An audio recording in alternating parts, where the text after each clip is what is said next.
CM Ramesh Anakapalli కాదైంది Kadapa.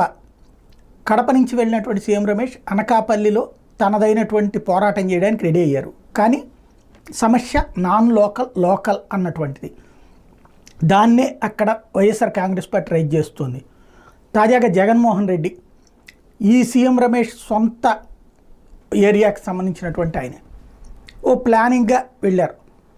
ప్రతి జిల్లాని యాత్ర చేసుకుంటూ వెళ్తూ ప్రత్యేకించి అక్కడ అనకాపల్లిలో తీసుకొచ్చినటువంటి ఆస్పెక్ట్ ఏంటంటే సీఎం రమేష్ మీద బూడి ముత్యాల నాయుడు ఒకటి, వెలమలో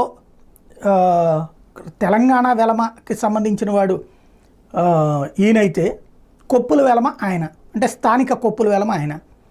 అక్కడే సీటు ఆయన కోసమే ఆపారు. అంటే అనకాపల్లిలో సీఎం రమేష్ పెట్టుకుంటే అప్పుడు బూడి ముత్యాల నాయుడు పెట్టాలనే అది వెయిట్ చేస్తూ ఆపారు. ఇప్పుడు ఆ కోటలో